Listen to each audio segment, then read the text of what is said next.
So we could have a lot of stars heading to Impact Wrestling. Now, Impact Wrestling does have their Slammiversary pay-per-view on July 18th, which is around the same period of time as the non-compete clauses expire on all of the contracts that were released by WWE in April just after WrestleMania. So there's a lot of names in the last few weeks that have actually been teased to be heading to Impact Wrestling. Now, we made a video the other day about Luke Gallows and Karl Anderson and then potentially going to Impact Wrestling. As I mentioned the other day, Gary Cassidy from Sportskeeda, along with Dave Meltzer, Sean Ross Sapp, pretty much everyone in the know that would know has confirmed that Gallows and Anderson to Impact Wrestling is a done deal. Now, prior to that, a lot of people had speculated that the deal was as good as done, but now it is, of course, officially done. Pen has reached paper and has been signed. They've recorded footage for the Impact Plus, the on-demand streaming service.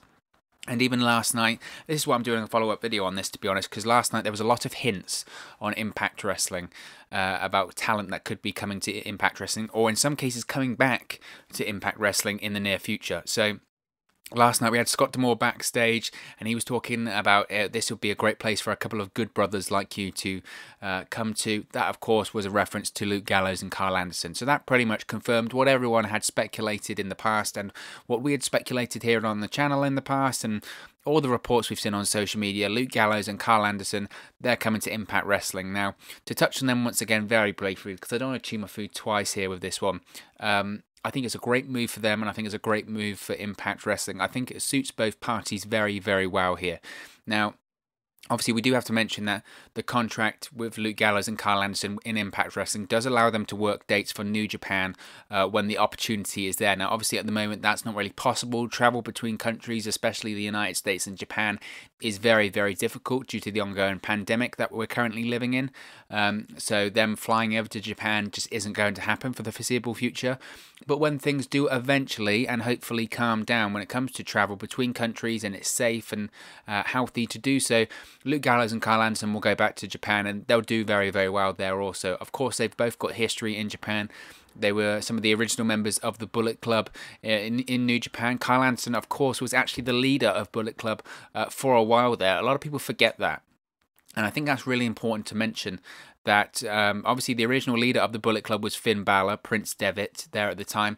But when he left and you had AJ Styles come in, a lot of people assumed that AJ Styles was the leader of the Bullet Club, and he wasn't. Karl Anderson was the leader. AJ Styles was just the very prominent member in the group. He was the IWGP Heavyweight Champion there, but Karl Anderson was the leader. So for him to come back to New Japan, which of course he made his name in New Japan. It's not like Luke Gallows or anyone else there where they didn't make their name in New Japan. Karl Anderson, along with Prince Devitt, made his name in New Japan. Karl Anderson can speak Japanese. He's got an Asian wife. He's got half Asian children, of course. He's got deep roots in there, and he learned to wrestle in the New Japan dojo. So he's got a lot of history there, and I think him going back there will be hugely beneficial for him and the company, regardless of the way that they were booked in WWE. Just the fact that they've been on WWE television for the last 5 years, they do have name value and name recognition. They are big stars. It was a strange one to see them get released, to be honest, in April. A lot of people were surprised with their release, myself included, because of their relationship with AJ Styles, because they appeared in the main event of Night 1 of WrestleMania. I thought it was very surprising, but I don't think they were massively disappointed with that. When there were rumours about some of the released talent going back to WWE, Karl Anderson openly and flatly denied that that was going to happen. He seemed pretty glad that he was out of the WWE rat race, and I think Luke Gallows is the same there. So they're going to go back to New Japan when the opportunity arises, and that's what their Impact Wrestling contract allows them to do. A lot of people speculated, why haven't they gone to AEW? Wouldn't AEW be a good fit for them? I disagree. I don't think it would be a good fit for them at the moment. Obviously, they're good friends with the Young Bucks. They've got history with the Young Bucks, going back to New Japan and going back to Bullet Club in Japan. Everything ties through there, doesn't it, at the moment? Everything leads back to Bullet Club in New Japan. But obviously, they've got history there. But you've got to look at the tag team division in AEW, and that tag team division is beyond stacked.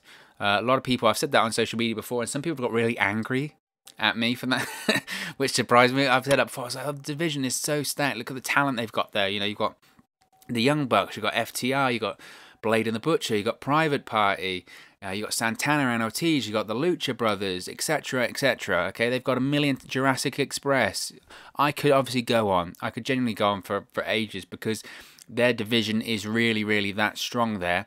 And obviously, Luke Gallows and Karl Anderson would be a plus to that division, and it would just make it an even more in-depth division. But would they be a small fish in a big pond there? I think so. I think so. And I'm not sure at this point in their career, after coming out of, to be honest, an unspectacular run in WWE, they weren't used properly. They weren't booked properly. Tag team wrestling, as we all know, doesn't mean anything in WWE. That's why you've got the likes of FTR leaving. And while any other major tag team that has gone through WWE can openly say in the last 10 years, tag team wrestling means nothing there. If you're a tag team there, you are treading water. You'll probably be, as part of a stable, you'll get a run with the bounce because it gets around to everyone because tag team wrestling doesn't matter in WWE. So I think it wouldn't benefit them to go and once again be a small fish in a big pond in AEW in their division. I think it benefits them greatly to go into Impact Wrestling where they're going to be the big fish in the small pond there. They've got big names. They'll get good contracts. They'll get good money. Impact can give them good money. They've got the money. And they can feud with the likes of the North in Impact Wrestling and help build that tag team division and be a prominent part of the show. Now, Luke Gallows teased the Bullet Club and Aces and Eights on his Twitter feed yesterday also, so he and Karl Anderson could be a part of the reformation of Aces and Eights in Impact Wrestling. So that's an exciting one there. Now, another name that has been brought up is Eric Young. Now, Eric Young, he has more history with Impact Wrestling TNA than probably any WWE star that was released. Maybe we'll touch on the other person there. But last night on Impact Wrestling, they teased a superhero coming back to Impact Wrestling or coming to Impact Wrestling. They had the cape, they had the mask. This, I believe, was a tease for Super Eric. Now, if you don't know, Super Eric was a character that Eric Young portrayed in Impact Wrestling in around, I want to say about 2006, 2007 time, where at the time he was outside of the cape and the cowl. He was a bumbling buffoon and a comedy character, which he played for a lot of the time in his Impact Wrestling career. But when he was Super Eric, he would come out, he had Herculean strength, and he was confident, and he could beat anyone. So potentially we could have that version of Eric Young return to Impact Wrestling. Once again, Eric Young has got so much history with the company. He's a former Impact Wrestling World Champion. He was a member of Team Canada. He's been a heel and a babyface. He's done everything in Impact Wrestling. Tag Team Champion. Wasn't he part of like the Knockouts Tag Team Champion with ODB? He had a marriage to ODB. He put it this way: Eric Young has done literally everything in Impact Wrestling. He was Mr. TNA for the longest time, and a lot of people were actually surprised when he did leave Impact Wrestling to go to NXT or WWE in, when was it, 2015, around that period of time, when a lot of the Impact Wrestling stars were leaving, because he was so ingrained in that company. He had so much history with that company, and it looks like he's going to be coming back, and I think, again, that's the perfect place for him. I don't think going to an AEW would suit him. He would be just appearing on Dark every week, which, you know, that's not a slight to anyone that does. But I think what's best for his career at this point, to get as much coverage and attention as possible, would be to go back to Impact Wrestling. That's his home. That company has all the footage of his previous work in his career, or the majority of the work in his career, and that's important. That's important to go back where you have history, where they can show your past career highlights and where you're considered a big name. So I think Eric Young to Impact Wrestling is not a complete certainty, but if they're teasing it on Impact, I would assume that the deal has been signed there also. Another name that could be coming into Impact Wrestling is Heath Slater. Now, Heath Slater, been with the WWE for the longest time, made his debut on the original season of NXT in 2010. So until he was released this year, he'd been on the WWE roster for 10 years. Never really done much of massive interest post his Nexus run. Of course, he was an original member of the Nexus. At the time, he had a great upside. A lot of people thought he could do quite a lot, but he was a comedy character. He was a guy that got the younger talent or the new talent over in squash matches. Of course, he had some nice moments in WWE. He had the run with Rhino with the SmackDown Tag Team Championships in 2016. I'm not sure he was really meant to get over in that spot. It was something that just got over, and they ran with it at the time. And look, he got himself a good little run with the SmackDown Tag titles. I Got Kids, and he sold a shirt, he sold some money, he did pretty damn well with that run, but he was never going to make, become the WWE World Heavyweight Champion. He's not going to become a Jinder Mahal or a Drew McIntyre and finish that 3MB trifecta of WWE champions. It's just not going to happen. Who knows later on in his career, though, because now that he's left WWE and he can go to a company like an Impact Wrestling, who knows what he can do there? Maybe we see another side to Heath Slater. Maybe he completely reinvents himself and does something that nobody was expecting, and that's get over, do really well, main event shows, main events, some pay-per-views, and actually win a world championship. And have great matches, cut great promos, and then next thing you know, WWE are interested again because they go, oh, wait a minute, we didn't see this in this guy, but he has knocked it out of the park. So maybe this could be a career renaissance for Heath Slater, who knows? But he's been teasing the date of July 18th on his Twitter account as well. Of course, the same date, as I mentioned earlier, as Slammiversary. So a lot of people speculating that he could also be heading to Impact Wrestling and make his debut on Slammiversary. They've been teasing lots of names for Slammiversary. Slammiversary does feel like a big pay-per-view now, a big event.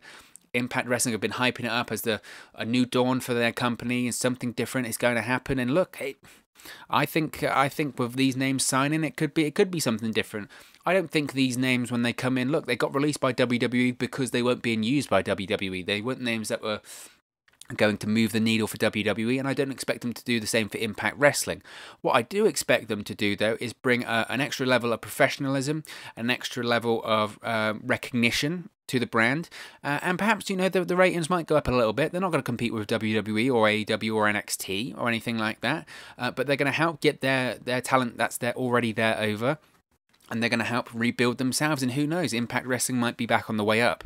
Now, the final name that a lot of people have been speculating on is heading back to Impact Wrestling is, of course, Ethan Carter III, EC3, the guy who has probably used the worst out of anyone that WWE brought in from Impact Wrestling on the main roster. Did okay in NXT. Didn't have a lot of time, to be honest, in NXT, so didn't have really anything to really sink his teeth into. Probably the best thing about his NXT run was his debut appearance when he interrupted William Regal. He was part of the ladder match for the first ever to become the first ever North American champion at NXT TakeOver New Orleans back in 2018. That was great, but apart from that, never really did much in NXT. But a lot of people had a lot of hope for him when he went to the main roster because of his run in Impact Wrestling. He was such a big star for Impact, not a big star maybe in the grand scheme of professional wrestling, but he was a big name in Impact Wrestling. He beat legends like Sting, like Kurt Angle, won his first ever Impact World Heavyweight Championship by defeating Kurt Angle in 2015. He's considered a big name in Impact Wrestling and was a big part of the show from 2015 to 2018 whilst he was there, or 2014 to 2018, I must say, while he was there. His chemistry with the likes of Rockstar Spud, I said his matches were fantastic. His promo work was great. He was a big star in Impact Wrestling. And considering who was also in Impact Wrestling at the time in which he was there, you look back on it now, Cody Rhodes, Drew McIntyre, the Hardys, Kurt Angle, Sting was there for a little bit still, Samoa Joe. EC3 was a big name and beat some big stars there. It's been speculated that he's on his way back. EC3's been teasing it on his social media also. His contract, again, his non-complete clause, expires at the same times as the likes of Eric Young, Gallows and Anderson, and Heath Slater. So many are speculating that he will indeed make his re-debut with Impact Wrestling at Slammiversary. A lot of people now are speculating that it was going to happen anyway, because a couple of weeks ago, the TNA World Heavyweight Champion, I really like this angle. Moose for a while now has been carrying around the old TNA World Heavyweight Championship and calling himself the real world champion. I think that's a real fun storyline, a real clever storyline. And Moose had a match on Impact Wrestling a couple of weeks ago, got the win, and then next thing you know, EC3's music starts playing, the old Trouble, Trouble, Trouble. Love that theme song as well. that starts playing for a few seconds. Everyone's confused, and then it switches off, and Moose's music plays again. People going, "Oh, it's just a mistake, just a mistake." It was a hint. It was a hint of what's to come, which again, they wouldn't play his music if something wasn't signed or agreed. So I, along with the Gallows and Anderson, the Eric Young, not sure about the Heath Slater one, but those three I just mentioned there, they look like they've already signed with Impact Wrestling. The main event of Slammiversary, has now been changed as well. Previously, it had Tessa Blanchard defending the championship in a 5-person match, but that isn't the case anymore, of course. Now Tessa Blanchard is no longer with the company. Last week she was fired after not sending in promos. Her contract was going to expire anyway, but it got a bit messy towards the end there, didn't it? We've made a video on that, so be sure to check that out on the channel. But Tessa Blanchard is no longer with the company, and she was stripped also of the Impact World Championship, which changed plans for Slammiversary, changed the main event. So instead now we have Ace Austin versus Eddie Edwards versus Trey versus a mystery opponent in a fatal 4-way match for the vacant Impact World Championship. Now, once again, a lot of people are coming to the conclusion, therefore, that mystery 4th competitor will indeed be EC3. And what a way to re-debut back in the company, wouldn't it? Not only is he the mystery 4th person at Slammiversary, one of Impact Wrestling's probably their 2nd biggest show of the year behind Bound for Glory.